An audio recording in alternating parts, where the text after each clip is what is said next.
Hello बच्चों, कैसे हो आप सब। मेरा नाम प्रतीक्षा अग्रवाल है और मैं आप सबको जवाहर नवोदय विद्यालय चयन परीक्षा मतलब कि JNVST के महत्वपूर्ण सवाल की पूरी तैयारी कराऊंगी, वो भी हिंदी में। बस आपको क्या करना है, ध्यान से प्रश्न हल करने हैं। जो भी डाउट है, जो भी क्वेश्चन है, आपको मुझसे पूछना है। और सबसे पहले यहाँ मैं जो भी आपको क्वेश्चन दे रही हूँ, अपनी कॉपी में आपको खुद से बना के देखना है। तो चलो टाइम वेस्ट नहीं करते हैं। हमारा पहला चैप्टर है संख्या पद्धति और पहला सवाल है ये। तो हमारा पहला सवाल है 365 में 6 का स्थान मान क्या है। तो क्या पूछा है, 365 में 6 का स्थान मान। तो सबसे पहले हमें जानना है स्थानीय मान होता क्या है। तो क्या पूछा है, 365 में 6 का स्थान मान। स्थान मान क्या होता है, उस अंक की जगह, जैसे 6 की जगह, जो ये जगह है। तो स्थानीय मान, किसी भी संख्या का स्थानीय मान बताने के लिए उस संख्या को वैसे का वैसे लिख देते हैं और उसके आगे जितने भी अंक हैं, जैसे 1, 2, 3 जितने भी अंक हैं उतने शून्य लगा देते हैं। जैसे यहाँ 6 के आगे सिर्फ एक अंक है तो कितना होगा, 1 शून्य लगेगा। तो हमारा उत्तर क्या हो गया, 60। ठीक है बच्चों। ऐसे ही अगर इसके आगे और भी अंक है, मान लीजिए यहाँ पर 5 के आगे 4 है, 3 है, 2 है और हमें 6 का स्थानीय मान बताना है, तो कितनी अंक हो गए, 1, 2, 3, 4, तो उतने शून्य आ जाएंगे। आपको इसमें घबराना नहीं है, बस वो अंक लिखना है, उसके आगे जितनी संख्या है उतने शून्य लगाने हैं, तो हमारे उत्तर आ जाएगा।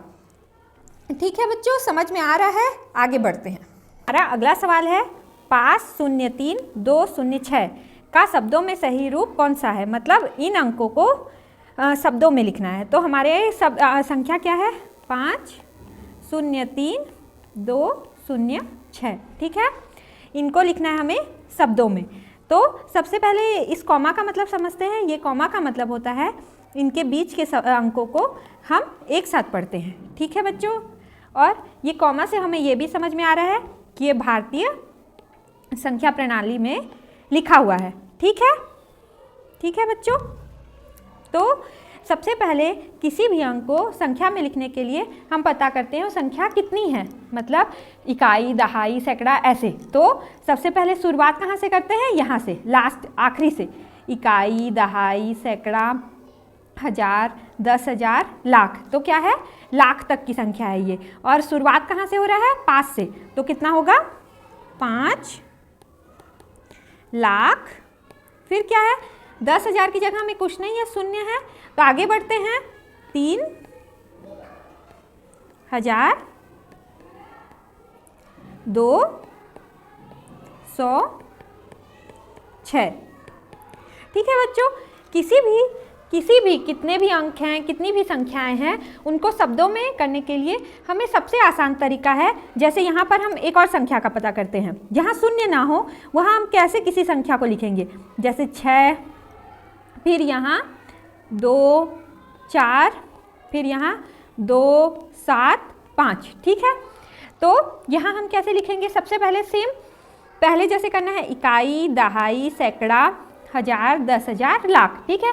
यहाँ अपने पास पूरी संख्या है, एक भी शून्य नहीं है, तो इसको कैसे लिखेंगे। तो सबसे पहले क्या है, 6 लाख। फिर यहाँ 10,000 की जगह में क्या है, 24। तो क्या होगा, 24,000। फिर यहाँ क्या है, 275 यानी 275। तो 275। ठीक है बच्चों। ऐसे मतलब शून्य हो या ना हो, इसमें घबराने की जरूरत नहीं है। शून्य नहीं है तो ऐसे लिखना है, शून्य है तो ऐसे लिखना है। ठीक है बच्चों, घबराना नहीं है। और मैं बार बार बोल रही हूँ, आपको बहुत ज़्यादा प्रैक्टिस आपको घर में करनी है। एक एक क्वेश्चन आपको बना के देखना है, ताकि आप पूरी तरीके से क्लियर रहो कि आपके पास कोई अचानक से नया सवाल आ रहा है तो आपको घबराना ना पड़े। तो चलो अब आगे बढ़ते हैं। क्या लिखा है इसमें, 5 अंकों की सबसे बड़ी और सबसे छोटी संख्या का अंतर क्या होगा। क्या पूछा है, जो 5 अंकों की सबसे बड़ी संख्या और सबसे छोटी संख्या का अंतर यानी घटाना। किसी भी संख्या में अगर किसी भी क्वेश्चन में किसी चीज़ का अंतर पूछ रहा है तो उसका मतलब है घटाना, हमें उसे घटाना है। तो फिर क्या है, क्या पूछा है? सबसे बड़ी संख्या। 5 अंकों की सबसे बड़ी संख्या बनाने के लिए क्या करना है? हमें उतने 9 बना देने हैं। जैसे सबसे बड़ी संख्या बोल रहा है कितने भी अंक की, तो उतने 9 लिख देने हैं हमें। जैसे 5 अंकों की सबसे बड़ी संख्या क्या होगी? 1 2 3 4 5, ठीक है। और अगर 4 अंकों की बोलता तो 4 9 हो जाते, ठीक है बच्चों।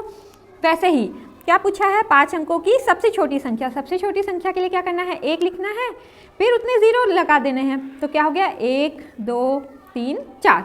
तो ये छोटी संख्या, ये सबसे बड़ी संख्या, ये सबसे छोटी संख्या। अब क्या पूछ रहा है? इनके बीच का अंतर। तो क्या करना है? इनको घटा देना है। तो 9 में से 0 गया तो 9, 9 में से 0 गया तो 9, 9 9, 9 में से 1 गया तो 8। हमारा उत्तर ये है। मतलब आपको कितने भी अंक की बोल रहा है, सबसे बड़ी सबसे छोटी, तो क्या करना है? उतने 9 लिखने हैं। सबसे छोटी बनाने के लिए 1 लिख के उतने 0 लिख देने हैं और दोनों को आपस में घटा देना है, ठीक है बच्चों। तो ये हो गया सबसे बड़ी और सबसे छोटी संख्या का अंतर। चलो अगला सवाल है, संख्या 5 8 4 3 5 6 में 5 के स्थानीय मानों का योगफल क्या होगा? मतलब इसमें जो 5 का स्थानीय मान है उनका योगफल, मतलब ये दोनों के स्थानीय मान को आपस में जोड़ना है। तो हमारी संख्या क्या है? 5 8 4 3 5 6, ठीक है, ये संख्या है। तो इसमें 5 का स्थानीय मान पता करना है, तो 2 5 है, तो घबराने की ज़रूरत नहीं है। 2 5 है तो कैसे लिखेंगे? सबसे पहले ये शुरू वाले 5 से स्टार्ट करते हैं। ये 1 5, फिर कितने संख्या है? अंक है 1 2 3 4 5, 5 अंक हैं तो उतने 0 लगा देंगे। 1 2 3 4 5, ठीक है। फिर क्या है? ये दूसरा 5, ये लिखेंगे। फिर उसके आगे कितने अंक हैं? 1, तो उतना 0 लगा के आपस में जोड़ देंगे। 0 5 0 0 0 5। और इसका एक और तरीका क्या है? पास आओ जल्दी बताती हूँ। ये ज़्यादा आसान है, परीक्षा में तुरंत पता करने के लिए क्या लिखना है? 5 लिखना है, इस पास के बाद और इस पास से पहले जितने अंक हैं उतने 0 लगाने हैं। 1 2 3, फिर उसके बाद 5 लिखना है, फिर उसके बाद जितने अंक हैं उतने 0 लगाने हैं। तो क्या? 1। तो उत्तर सेम आया। ये आपको परीक्षा में ज़्यादा आसान रहेगा क्योंकि इसमें आपको हल करने की ज़रूरत नहीं है, आपका टाइम बचेगा। अगर आपको 3 संख्या का बोलता है तो 3 में भी हम वैसे ही करेंगे, ठीक है बच्चों। चलो आगे बढ़ते हैं। निम्न में से कौन सी संख्या अभाज्य संख्या है? तो सबसे पहले मुझे ये बताओ, आपको पता है अभाज्य संख्या क्या होती है? सबको पता है कि नहीं? अच्छा चलो मैं एक और बार बता देती हूँ। अभाज्य संख्या होती है जो संख्या नंबर 1 और स्वयं के अलावा और किसी से विभाजित नहीं होती और किसी से विभाजित नहीं होती है, ठीक है। मतलब जो खुद के अलावा सिर्फ नंबर 1 से विभाजित होती है वो होती है अभाज्य संख्या। ये आप सबको याद रखना है। तो इसमें क्या है? सबसे पहला नंबर क्या है? 91। संख्या क्या है? 91। तो हम क्या करेंगे? 91 को भाग देके देखते हैं। बच्चों ये ध्यान रखना, किसी भी संख्या के आखिरी में अगर विषम संख्या है, जैसे 1 है 3 है 5 है 7 है, तो वो सम संख्या से भाग नहीं जाएगा, ठीक है बच्चों। तो ये 2 से भाग नहीं जाएगा, 3 से भाग नहीं जाएगा, 4 से भाग नहीं जाएगा, 5 से नहीं जाएगा, 7 से भाग जाएगा, ठीक है बच्चों। तो क्या करना है? 7 एकम 7, फिर 9 में से 7 गया तो 2, फिर 1 नीचे आ गया, 7 तिया 21, ठीक है बच्चों। आगे क्या है? 93। तो 93 आपको देख के ही पता चल रहा है 3 से भाग जाएगा, 3 तिया 9, 3 एकम 3। तो ये आपको सॉल्व करने की, हल करने की ज़रूरत नहीं है। फिर आगे है 95, तो ये 5 से भाग जाएगा, तो बचा क्या? 97। तो हमारा उत्तर है 97। बच्चों आपको ध्यान देना है, टाइम बचाना है। जो लगता है कि आप देख के ही बता पा रहे हो कि ये भाज्य संख्या है, तो आपको डिवाइड करके पूरा भाग देके देखने की ज़रूरत नहीं है, ठीक है बच्चों। कुछ भी नहीं समझ में आएगा, इनमें से ऐसे और सवाल हल करके देखना। कुछ समझ नहीं आएगा, नोट करना, कमेंट करना, मैं आपको ज़रूर बताऊंगी, ठीक है बच्चों। चलो आगे बढ़ते हैं। फिर क्या है? 1 से 20 तक की सभी अभाज्य संख्याओं का योगफल क्या होता है? तो क्या करना है? सभी अभाज्य संख्याएं 1 से 20 तक में जितनी भी अभाज्य संख्याएं हैं उनका योगफल बताना है। तो अभी मैंने बताया आपको अभाज्य संख्याएं क्या होती हैं। अभाज्य संख्याएं होती हैं जो स्वयं और नंबर 1 के अलावा और किसी से विभाजित नहीं होती हैं, ठीक है। जो अपने अलावा, खुद के अलावा सिर्फ 1 से भाग जाती हैं वो होती हैं अभाज्य संख्या है। तो 1 से 20 तक में क्या क्या अभाज्य संख्या है, देखो सबसे पहले है 2, फिर धन, और क्या पूछा है 1 से 20 तक की जितनी भी अभाज्य संख्या है, जितनी भी अभाज्य संख्याएं हैं उनका योगफल, मतलब सबको जोड़ के बताना है कि कितना उत्तर आएगा। तो पहले हम पता करते हैं कितनी अभाज्य संख्याएं हैं 1 से 20 तक में। 2 है, फिर 3 है, फिर 5 है। और बच्चों ये भी ध्यान रखना, सभी विषम संख्याएं अभाज्य संख्याएं नहीं होती हैं, ठीक है, आपको आगे पता चलेगा। जैसे 7, फिर देखो इसमें 9 अभाज्य संख्या नहीं है क्योंकि वो 3 से भी विभाजित होगी, तो 9 नहीं है, 11 है, फिर क्या है 13 है। अब 15 नहीं है अभाज्य संख्या क्योंकि वो 5 से भाग जाती है, तो फिर क्या है 17, फिर 19। तो अब इन सबको क्या करना है, हमें जोड़ना है। तो क्या है 3 और 2 5, 5 और 5 10, फिर 13 और 7 20, 20 और 10 30, फिर 19 और 11 कितना हुआ 30, 30 और 30 60, 60 और 17 77। तो हमारा उत्तर है 77। बच्चों ध्यान रखना, आपको ध्यान रखना है कम से कम 1 से 30 तक की सभी अभाज्य संख्याएं आपको याद कर लेनी है, ताकि आपको परीक्षा में कंफ्यूज ना होना पड़े, आपको डर ना लगे कि अरे मैं कैसे पता करूं कि कौन सी अभाज्य संख्याएं हैं। ये आप तुरंत हल कर पाओ, आपका टाइम वेस्ट ना हो। और कभी भी कंफ्यूज मत होना कि अभाज्य संख्या क्या होती है, भाज्य संख्या क्या होती है। इसमें दिख रहा है अभाज्य मतलब जो भाग नहीं जाती है किसी से, एक और खुद के अलावा, और भाज्य संख्या जो और भी अंक से भाग जाती है, ठीक है। चलो अब आगे, अब अगला सवाल देखते हैं। संख्या 3 0 5 0 और 9 का प्रयोग करके बनने वाली 5 अंकों की सबसे छोटी संख्या कौन सी है। इन अंकों का प्रयोग करना है और बताना है हमें 5 अंकों की सबसे छोटी संख्या कौन सी बनेगी। तो सबसे ध्यान रखना है, जब भी ऐसा सवाल पूछेगा तो सबसे छोटी संख्या समझिए, आपको 0 से स्टार्ट नहीं करना है, क्योंकि 0 अगर आप किसी भी संख्या के सामने लिखोगे तो उसका मतलब कुछ नहीं है, तो सिर्फ वो 3 अंकों की हो जाएगी। तो सबसे छोटी संख्या आपको स्टार्ट करना है 0 के अलावा जो छोटी संख्या है। जैसे यहाँ क्या है 3 है, 3, फिर उसके बाद आप 0 लिख सकते हो, तो उसके बाद क्या है 2 0 है, तो 2 0, फिर उसके बाद 5 9, ऐसे ये है बच्चों 5 अंकों की सबसे छोटी संख्या इन अंकों से बनने वाली। बस क्या ध्यान रखना है इसमें, 0 के अलावा सबसे छोटी संख्या रखनी है, उसके बाद आप 0 लिख सकते हैं, ठीक है बच्चों। बस ध्यान रखना है सबसे आगे 0 नहीं लिखना है, नहीं तो गलत हो जाएगा। हमारा अगला सवाल है, संख्या 2 7 3 0 7 को निकटतम सैकड़े तक सन्निकट करने पर क्या प्राप्त होगा। मतलब 2 7 3 0 7 मतलब किसी भी संख्या क्या बोल रहा है निकटतम सैकड़ा, मतलब ये समझ लो उसके आखिरी के 2 अंकों को 0 बनाना है, आखिरी के 2 अंकों को 0 बनाना है। तो अब इसमें क्या दिखना है, हमें क्या है, हमारी आखिरी की 3 संख्या 3 0 7 क्या है 307। तो ये आप देख लो किससे पास है, ये 300 से पास है कि 400 से पास है, मतलब जो संख्या दी है उससे पास है कि उससे अगली वाली से पास है। मान लो ये होता 3 8 7 387, तो ये किससे पास होता है 400 से, तो ये 307 किससे पास है 300 से। तो ये इसका उत्तर क्या होगा 2 7 3 0 0। बहुत इजी है बच्चों, बस ये ध्यान रखना है कि आखिरी के 2 नंबर या आखिरी के 3 नंबर किससे पास है। जैसे ये 300 से पास था, अगर ये होता तो ये 400 के पास होता, तो हमारा उत्तर क्या हो जाता 2 7 4 0 0, ठीक है।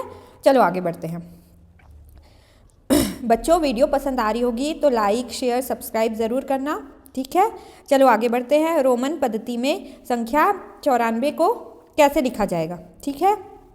तो 94 को कैसे लिखेंगे, तो सबसे पहले 90 को कैसे लिखेंगे, 100 में 10 कम, तो 100 कैसे लिखते हैं C, 10 कम यानी X, फिर 4 कैसे लिखेंगे 5 में 1 कम यानी 5, ये।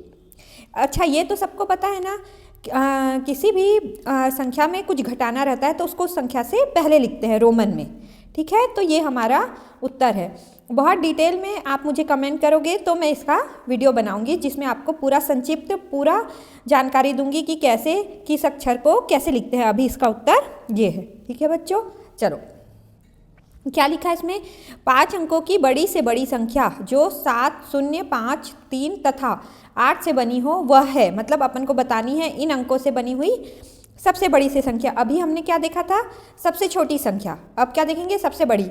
तो सबसे बड़ी में क्या करना है, सबसे बड़ी संख्या पहले लिखनी है। सबसे छोटी में क्या कर रहे थे, जीरो के अलावा जो छोटी है वो पहले लिख रहे थे। अब इन सब में सबसे छोटी बड़ी कौन सी है, 8। तो सबसे पहले क्या लिखेंगे, 8, फिर 8 से छोटा 7, फिर 5, फिर 3, फिर 0। तो हमारा उत्तर क्या है, ये। ठीक है, मतलब किसी भी इसमें बस आपको क्या करना है, जो प्रश्न है उसको सही सही पढ़ना है, बाकी आपका उत्तर अपने आप आ जाएगा। छोटी से संख्या है तो सबसे छोटे नंबर से स्टार्ट करना है, बस ये याद रखना, 0 के अलावा छोटी संख्या। और बड़ी संख्या है फिर तो कोई दिक्कत ही नहीं है, जो सबसे बड़ी संख्या है उससे स्टार्ट करो, फिर उसके बाद उससे छोटी, उससे छोटी। ठीक है, ठीक है बच्चों, चलो आगे बढ़ते हैं। इसमें क्या लिखा है, 1, 6, 5, 4, 0 में 6 के स्थानीय मान और अंकित मान का अंतर क्या होगा। एक तो क्या पूछा, अंतर, यानी कि सबसे पहले पता चल गया घटाना है। फिर क्या पूछा, स्थानीय मान और अंकित मान। स्थानीय मान तो हमें पता है कि क्या होता है, उस संख्या की, उस अंक की जगह। ठीक है, और अंकित मान क्या होता है, अंकित मान हमने अभी तक नहीं पढ़ा है, तो क्या होता है, फेस वैल्यू, यानी वो संख्या खुद। तो ये जो जिस जगह में है उसको बोलते हैं स्थानीय मान, और जो वो संख्या है उसको बोलते हैं अंकित मान। ठीक है, तो इसमें क्या पूछा है, दोनों का अंतर पूछा है।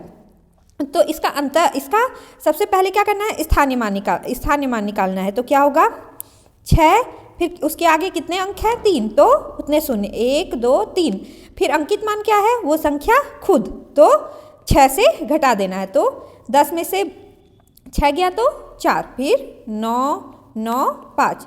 तो हमारा उत्तर है 5, 9, 9, 4। ठीक है बच्चों, बस ध्यान रखना क्वेश्चन क्या बोल रहा है, किस चीज़ के लिए बोल रहा है, और स्थानीय मान किसको बोलते हैं, अंकित मान किसको बोलते हैं, अंतर का मतलब क्या होता है। ठीक है बच्चों, स्थानीय मान होता है उस संख्या की जगह, मतलब क्वेश्चन ही, ये जो प्रश्न है यही आपको बता रहा है कि स्थानीय मान मतलब स्थान, उस संख्या की जगह, और अंकित मान वो संख्या खुद, यानी 6। अगर 5 का बोलता तो 5। ठीक है, समझ में आ रहा है। चलो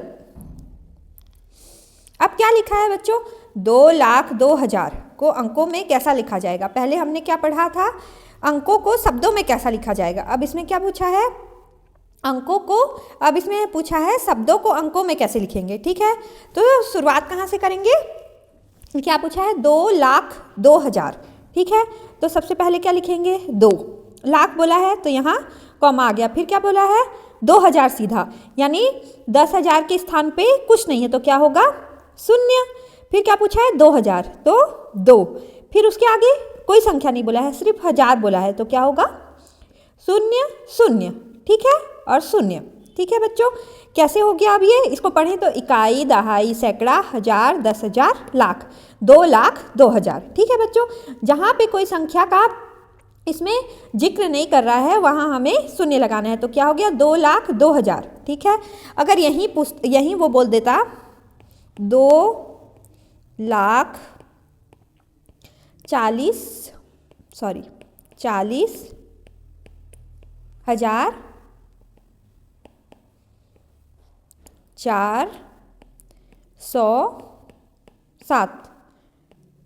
ठीक है, तो इसको हम कैसे लिखते हैं, शुरुआत क्या करते हैं, 2 लाख से, तो कैसे होता, 2। ठीक है, फिर क्या पूछ रहा है, 10,000 की जगह में क्या है, 40,000, तो क्या हो गया, 40,000। ठीक है, फिर क्या बोला, 407, तो 407। ठीक है, जहाँ कोई अंक की, जहाँ किसी का जिक्र किया है वहाँ हमें वो अंक लिखने हैं, अगर जहाँ कुछ नहीं किया है वहाँ 0 लिखना है। ठीक है, चलो अब आगे बढ़े। फिर क्या लिखा है, 4 अंकों की कुल कितनी संख्याएं बन सकती हैं। क्या लिखा है, 4 अंकों की कुल कितनी संख्याएं बन सकती हैं। तो हमें क्या करना है, 4 अंकों की जो सबसे बड़ी संख्या है उसे 3 अंकों की सबसे बड़ी संख्या से घटा देना है, तो हमें उत्तर मिल जाएगा। तो मैंने बताया है किसी भी अंक की सबसे बड़ी संख्या के लिए क्या करना है, उतने 9 लगाने हैं। तो 4 अंकों की सबसे बड़ी संख्या क्या होगी, 9,999, और 3 अंकों की सबसे बड़ी संख्या क्या होगी, 999। अब इनमें आपस में घटा देना है इसको, ये आपको क्या प्राप्त करेगा, 4 अंकों की कुल कितनी संख्याएं बन सकती हैं वो प्राप्त करेगा। ठीक है, तो 9 में 9 गया तो 0, 9 में 9 गया तो 0, 9 में 9 गया तो 0, 9, ये हो गया उत्तर। ठीक है, अगर यही पूछ लेता 5 अंकों की कुल कितनी संख्या बन सकती हैं, तो क्या करते, 1 9 यहाँ बढ़ा देते, 1 9 यहाँ बढ़ा देते, तो क्या हो जाता, 90,000 हो जाता। ठीक है बच्चों, आप ये बताओ आप खुद से सॉल्व कर रहे हो कि नहीं, मैं जो आपको बता रही हूँ। आपको सबसे पहले कोई भी आंसर, कोई भी प्रश्न खुद से हल करना है, खुद से हल करना है। आपको पता चलेगा आपको क्या चीज़ में क्या चीज़ नहीं समझ में आ रहा है, क्या आपसे बहुत अच्छे से बन रहा है, क्या आपका माइनस पॉइंट है, क्या प्लस पॉइंट है। इसीलिए मैं बार बार बोल रही हूँ कि आप खुद से सॉल्व करो। खुद से सॉल्व करोगे तो आपको और आत्मविश्वास बढ़ेगा। ठीक है, चलो अब अगला क्वेश्चन देखते हैं। हमारा अगला प्रश्न है, यदि किसी संख्या के अंत में शून्य हो तो वह संख्या सदैव किससे विभाजित होगी। क्या बोल रहा है, यदि किसी संख्या के अंत में मतलब आखिरी में शून्य हो तो वो किससे विभाजित होगी। वो तो बहुत से विभाजित होगी, 2 से भी होगी, 5 से भी होगी, 7 से नहीं 10 से भी होगी। ठीक है, लेकिन अपन ये उत्तर में क्या दे रहा है, अपन को उसमें से कुछ पता लगाना है।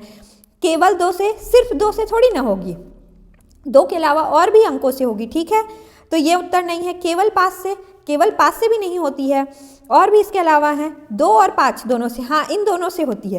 केवल 10 से भी, मतलब इन तीनों में क्या बोल रहा है, ये सिर्फ इन्हीं से भाग जाती हैं, ऐसा नहीं है। ये 2 और 5 से भाग जाती हैं, ये 10 से भी, इसमें क्या बोल रहा है 2 और 5 से भाग जाती हैं।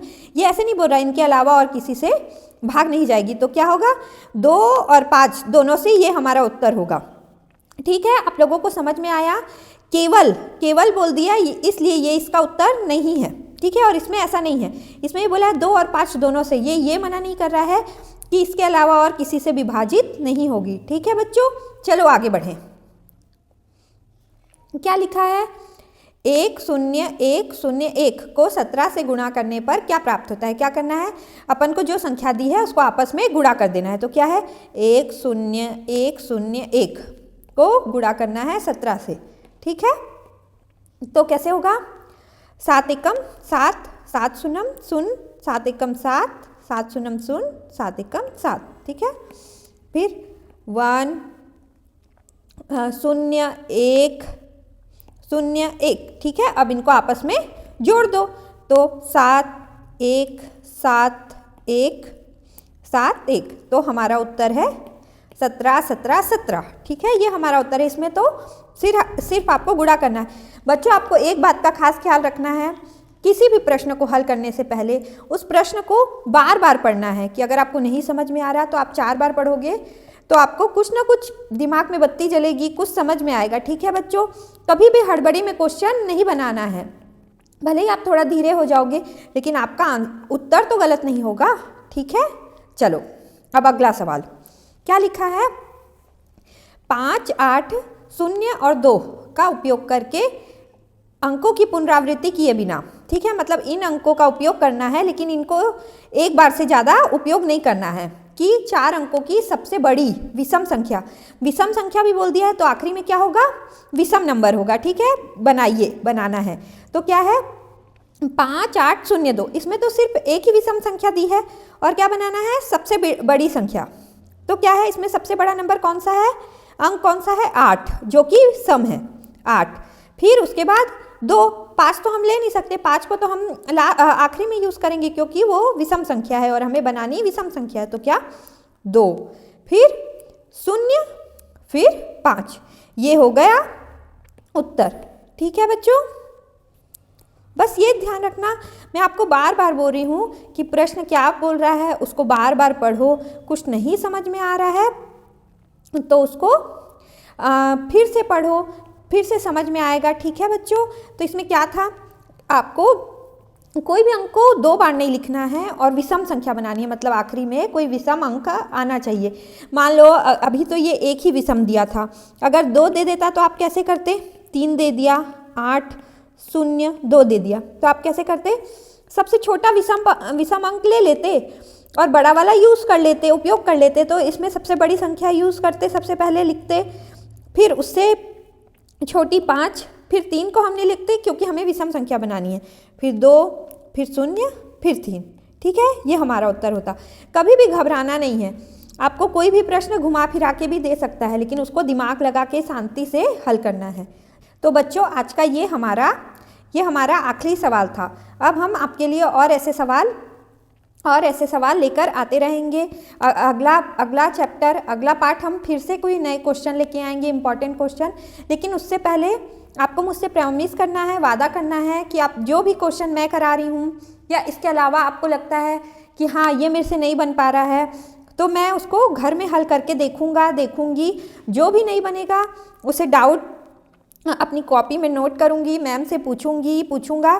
ठीक है बच्चों, चलो आज के लिए टाटा बाय बाय, फिर मिलते हैं अगले वीडियो में। चैनल को सब्सक्राइब ज़रूर कर लेना और वीडियो देखने के लिए। चलो बाय बाय।